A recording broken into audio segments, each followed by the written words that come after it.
Swayam Prabha. Digital India. Educated India.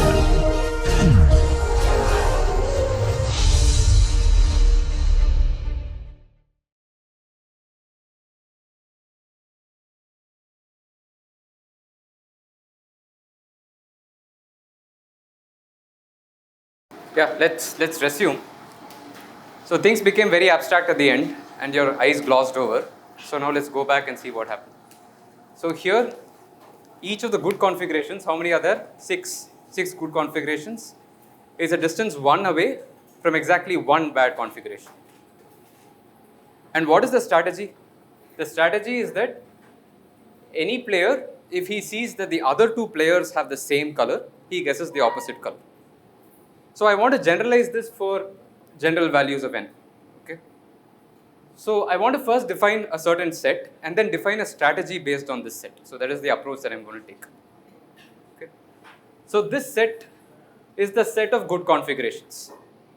Okay. So in the case when n is 3, G is just this collection.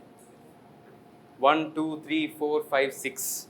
6 configurations go into G. So G is a set of configurations. That's what I've written here. So a set G of configurations is good if both these observations hold. That is, every element of G is at a distance 1 from exactly one element of G complement. Okay, that clear? All clear? So now what is the strategy? The strategy is very simple. So you have the set G, you have the set G complement. G is a collection of configurations, let's call it C1, C2, all the way up to Ck. K number of configurations. Here K is how much? 6 configurations. Here let's call it C1 bar, C2 bar, all the way up to C n minus k. How many configurations are there overall? 2 to the n configurations. So there are 2 to the n minus k in the complement. K here, 2 to the n minus k here, k plus 2 to the n minus k is 2 to the n. So what am I saying? I am saying that each guy here is at a distance 1 from exactly one guy here. Each guy here, so C1 distance means you can go from C1 to C2 bar by flipping exactly one bit. But the distance between C1 from C1 bar, C1 from C3 bar, C1 from all the way up to C bar 2 to the n minus k is all at least 2. Okay? Let's come to it at the end. Is the definition of these two sets clear? So I want to partition this space, what is this space, 0, 1 to the n, into these two sets, G and G complement. Okay? So now what is the strategy? The strategy is that any player, if he finds himself at a configuration, so what can he see? He can see the remaining people in this configuration, right? So say fix player P1. P1 can see whom else? P2 all the way up to Pn. He can see these guys.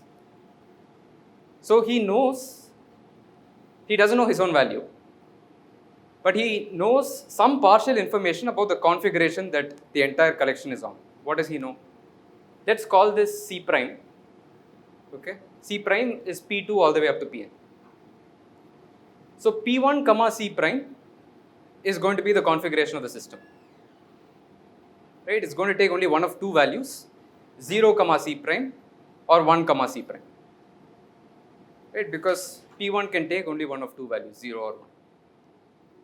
So he can see everybody else's values. So he has some information about the configuration that he is in. He doesn't know exactly which configuration he is in, but he knows that he is in one of two possible configurations. All clear? So now, if he ever finds himself in a configuration that is a distance 1 from any given bad configuration, then he guesses the opposite. let's be more concrete here. So what is the set G here? The set G is this correction, right? All these form the set G. This. Now look at player P1. My claim is that, say suppose he looks at the other two fellows' values and it is 1 and 0. Okay.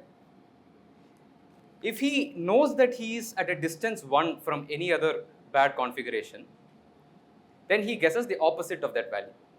So he's at a distance 1 from which configuration? From which bad configuration? 1, 1, 1. So what is he guessing? He's guessing 0, which is consistent with what he was doing originally. Likewise, look at this guy. Look at player 1 here. He sees 1 and 0, and he understands that this is potentially at a distance 1 from this bad configuration. Right? In which case he guesses the opposite of 0 here. He guesses 1 and gets it wrong. Which is what he was doing here anyway. So this is just a generalization of this approach. That's it. It's the same thing stated differently.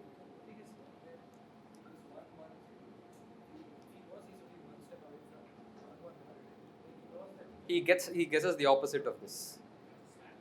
That is my strategy. Okay, strategy is clear.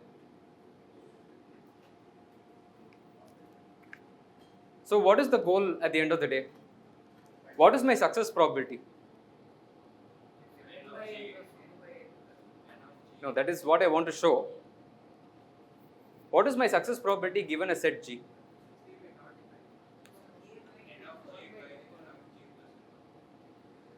So it is just the cardinality of G divided by the total number of ways. So here it is, yeah, like you guys said, it's K by 2 to the n. So this is the probability of success. So clearly, if I want to maximize the probability of success, what do I want to do? I want to maximize K. I want to make K as large as possible.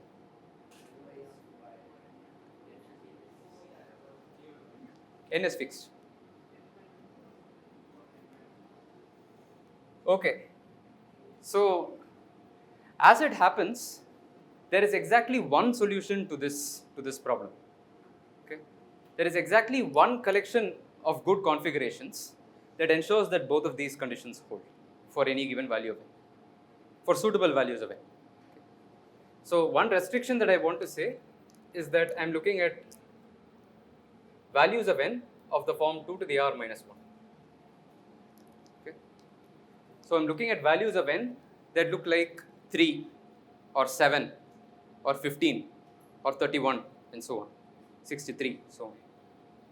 So they are all of the form 2 to the r minus 1 for some r that is at least 1, for some positive integer r. So I am looking at only those values of n. Okay, so in whatever time that remains, I am going to try to construct such a set G, such a good set G that obeys these two properties. Okay. So this set G is what is called a Hamming code. So I did all of this play with hats and all of that just to motivate something called the field of coding theory, which essentially underpins all of modern digital communication. Okay. So whenever you have your mobile phone and you're trying to communicate with a tower, and that tower is trying to send information to the recipient and so on, you require to correct for errors along the way. Okay. So you want to ensure that suppose you say something at your end, it should not be received as something else at the receiver's end. If you say hello, it should not be heard as bye, right? So the field of error correcting codes or coding theory essentially involves the design of such sets that have good properties like this. Okay. So this entire example was to motivate the construction of what is called a Hamming code. So what I had in mind was the discussion of some elements of coding theory, but then I guess we'll run way out of time. So let us just complete this problem and see what gives. Okay. So this is my set 0, 1 to the n. and say suppose these are my good configurations. How many are there? K good configurations are there, okay, by choice of K. And what do I want of these good configurations? They should be exactly one away, a distance one away from some bad configuration. And there should be exactly one bad configuration that they are a distance one away from. So let me change things a little. Let me look at the set of bad configurations. Okay. So there are 2 to the n minus k in number. So these are somewhere in this space 0, 1 to the n. Okay. The geometry is all not on the plane. Okay. So this is not a plane geometry. It lives somewhere in a higher dimensional space. But these are points in some space. These are points that are scattered in space. And what do I require of each bad configuration? It needs to be a distance 1 away from every good configuration. Meaning that, okay, let's draw something in order to make things easier.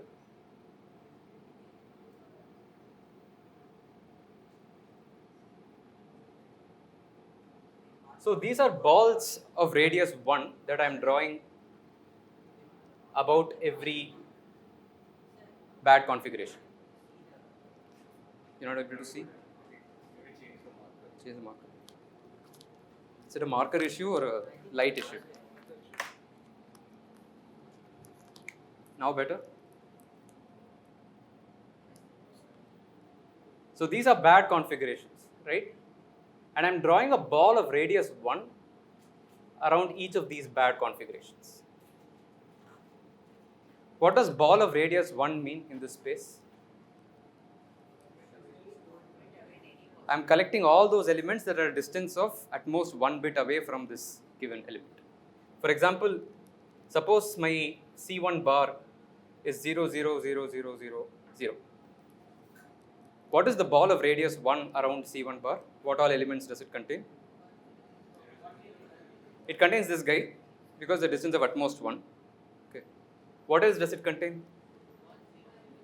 1, 0, 0, 0, 0, 0. Next. 0, 1, 0, 0.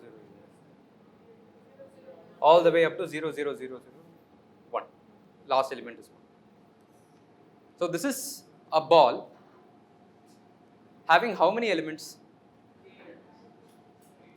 Huh? Sorry?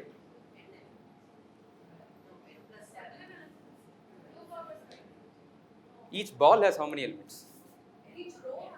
Each ball has how many elements? So this is the ball of radius 1 around C1, which is this collection.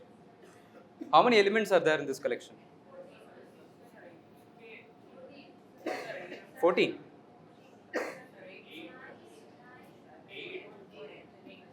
Why are there so many conflicting opinions? So there is a one in the first place, 1 element. There's a 1 in the second place with 1 element. There's a 1 in the last place with 1 element, and then there's the all zeros. There are n plus 1 elements. There are n plus 1 elements in this ball. N is 7 for me.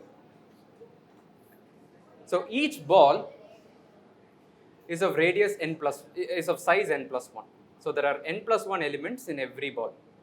Sir, but does it matter if one side, like one element is one distance away from two other?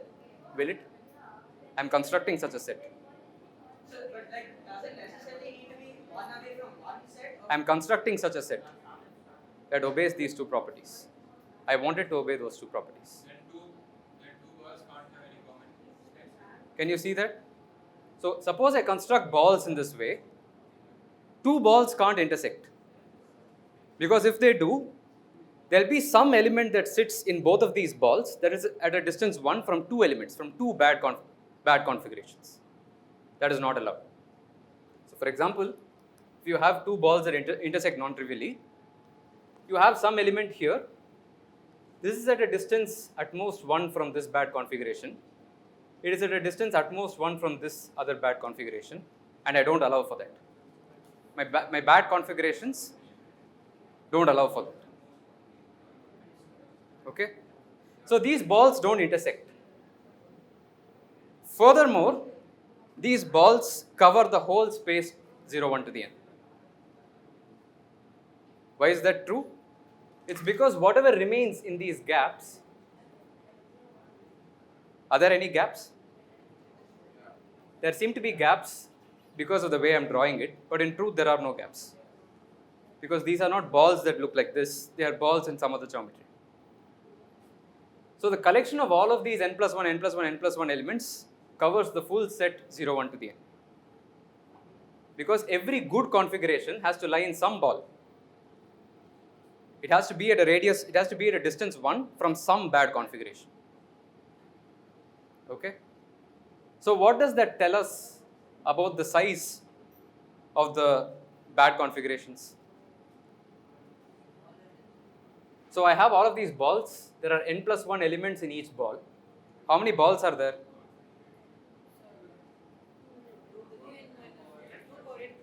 2 to the n minus k balls. What do I want this product to be?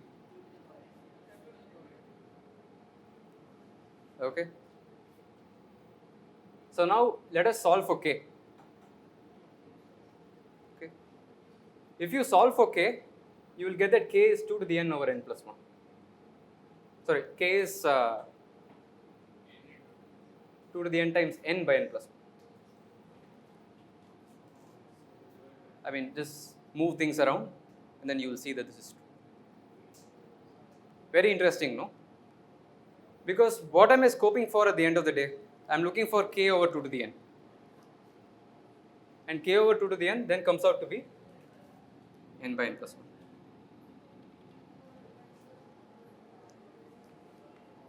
Okay. So this is a strategy that sounds very abstract, right? So it sounds like I need to construct these bad configurations, then draw balls around these bad configurations, and that defines my good configurations, right? So does everybody understand that? Abstractly, I have identified some bad coordinates, some bad elements, drawn balls of radius 1 around these bad elements, and then I'm saying those elements in this ball that are different from this guy are all the good configurations. Abstractly, it makes sense, right? There will be elements that are neither good nor bad, right? They all have to pass. There are no such elements. So what is a... By definition of a good set and a bad set, they cover the entire space. So there are no elements that are neither good nor bad. Bad is everything that is not good. That's right. That's why it's 2 to the n minus k. So something like 0, 1, 0, 1 would be bad. I'm looking at values n of a certain kind, 2 to the r minus 1. Why do I need such values n? I want to make sure that these are integers. That is why. Okay. Okay, so I've given you a very quick overview of what the proof looks like. But as it happens, you can actually construct these bad sets and hence you can construct these good sets very efficiently, okay, using techniques from linear algebra, which is what all these coding theorists are concerned with. Fine. So how much time do I have? What is the 5:30? 20 minutes. Okay. So firstly, other questions? Yeah. Sir, why are you restricting to n equal to? I want this to be an integer. I want this to be an integer. So this being an integer happens when this divides 2 to the n. Verify for yourself that that happens when n is 2 to the r minus 1. Other questions? Like, if we assume one set to be of n equal to 3 and the other set to be n equal to 4. N equal to 3. N is only one value. Yeah, no, but it contains all the values. What is n? N is just the length of this. Yeah, so then like, can there be two elements like which are at a distance of 1 from two other elements? Can there be? But then like like it's possible, right? I'm constructing this set so that this holds. If this holds, there are no remaining elements, firstly. And I'm constructing sets so that these balls are disjoint Yeah. by construction. So I'm ensuring that such a thing does not hold by construction. But then how does this guarantee that one element is not at a distance of 1 from other two elements? Because I'm constructing things that way. I So mentioned. that is for the intersection. I'm just talking about at a distance of 1. What does this mean? That is the same with the intersection, right? What does this mean? What does one element being at a distance of 1 from 2 guys mean? It lies in the ball of radius 1 around this guy. It lies in the ball of radius 1 around this guy. And so it lies in the intersection of these two balls. That means there should be some gap between the two. It's not like surface. I want them to touch. I want them to cover all possible elements. So yeah, so the point is, this is a different geometry than just touching. So when things touch in Euclidean space, then there is one point in common. When things touch in this space, there are no points in common. That is because it's a discrete space, not a Yeah, that's right. It's a discrete space. Okay, so in the time that remains, I'm just going to give, yeah. How does this apply to? Because I've now defined what my bad sets and good sets are, and hence that defines a strategy for me. What is the strategy? The strategy is that whenever I see myself at a distance 1 from a bad configuration, I guess the opposite of whatever I was in that bad configuration. I'm at a distance 1 always from a bad configuration. And if you're not at a distance of 1 from that configuration, Then I just give up. pass. Yeah, and I just pass. Everything except these 8 is a bad configuration for n equals 7. These are not the 8 ones. So the bad configurations are something else. So I'm saying that suppose this is a bad configuration, the remaining are good configurations. I'm not explicitly constructing the bad configurations yet. That requires some knowledge of linear algebra. We can talk later.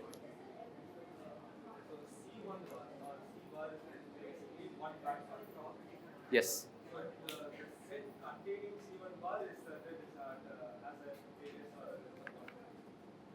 The ball around C1 bar has has a radius 1. No. C1 bar is just this guy. Yeah, it's just this guy.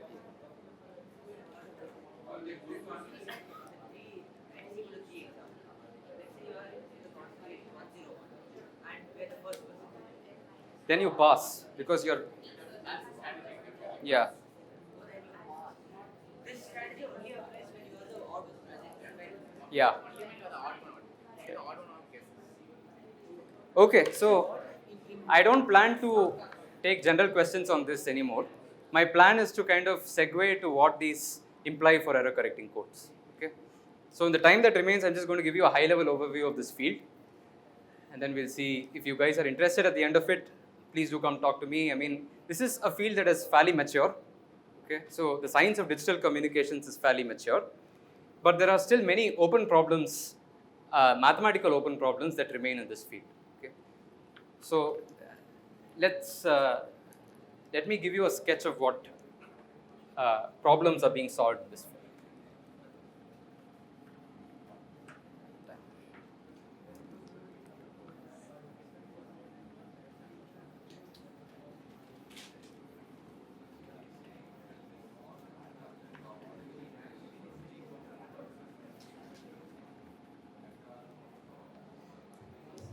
Okay, essentially the goal in, do I have people's attention, please? Yeah.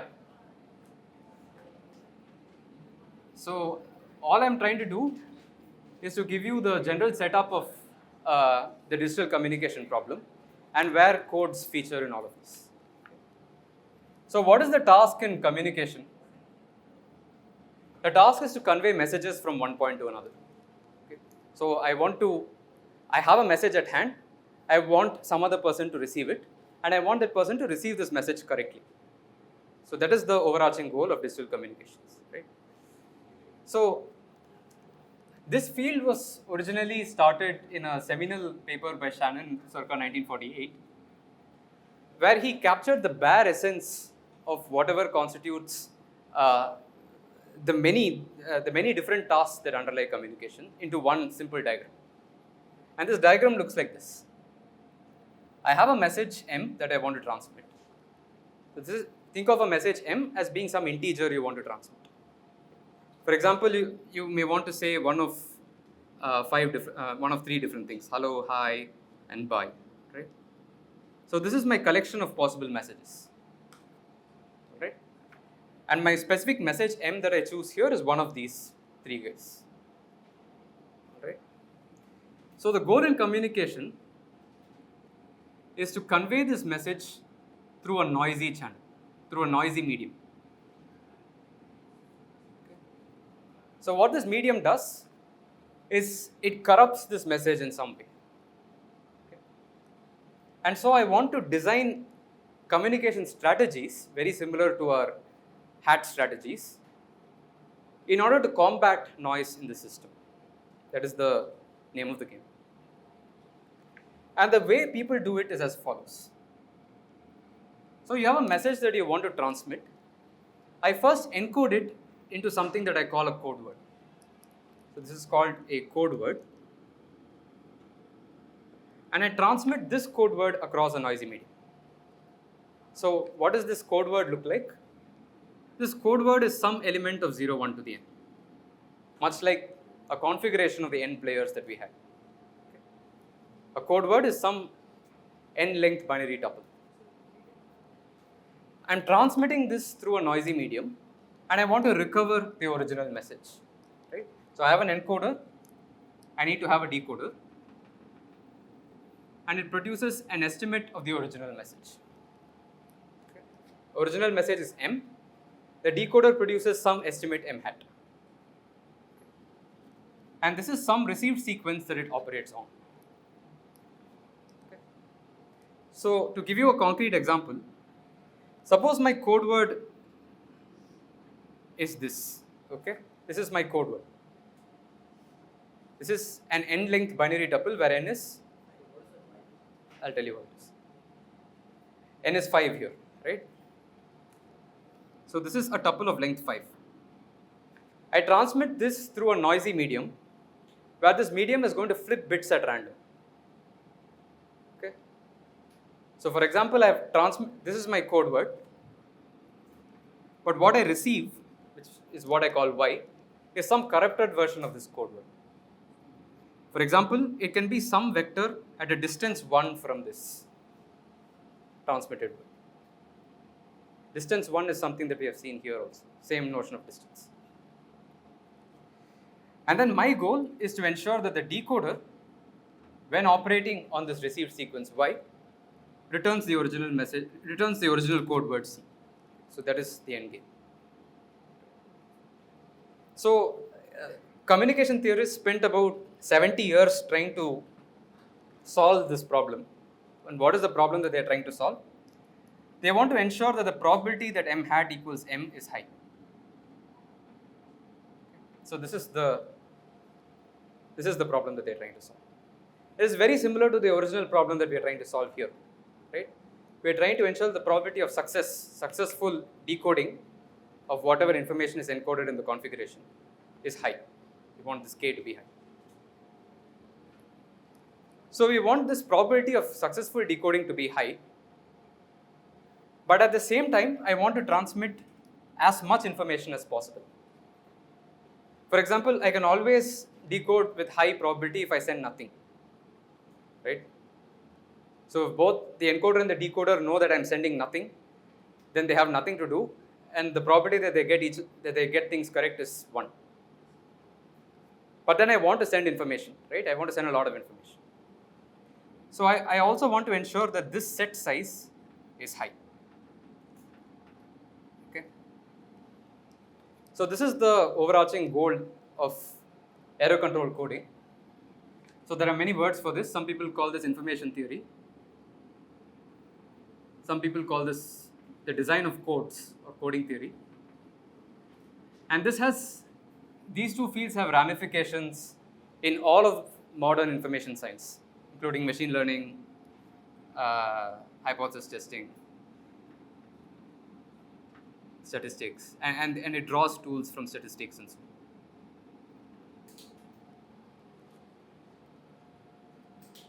So whatever solution exists to this, whatever solution that people have designed, is essentially designing these two things, the encoder and the decoder.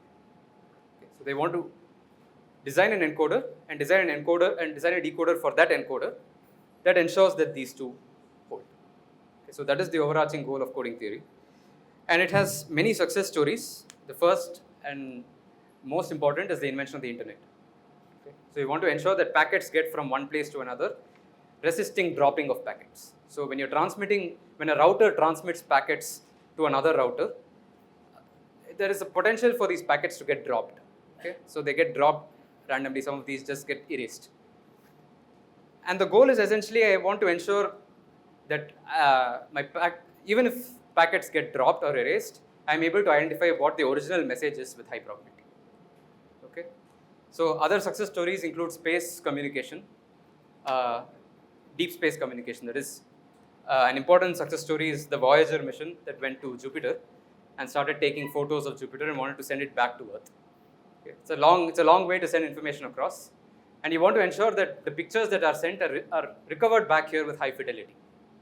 Right? I want to get an image of Jupiter, not just some fuzz. Right? So that is one important place where solid algebraic error correcting codes started playing an important role. So I'm out of time here. So I wanted to say a lot more about this, but then I'm constrained. So thank you very much. In case there are questions, we can talk about them offline.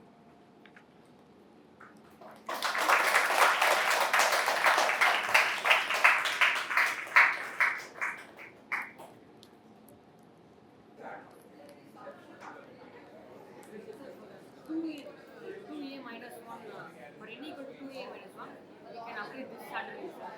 For how many such strategies are required to cover the whole lot of integers? That I don't know. That actually I don't know. I know that such strategies exist and are optimal in the sense that they lead to the highest success probability for some values of n, particularly values of n of this form. Thank you, sir, for opening eyes to the intricate aspects of coding theory. I'm sure through your thorough explanation gave us the best possible intro to this concept. You truly helped us put on our thinking caps. Thank you, sir.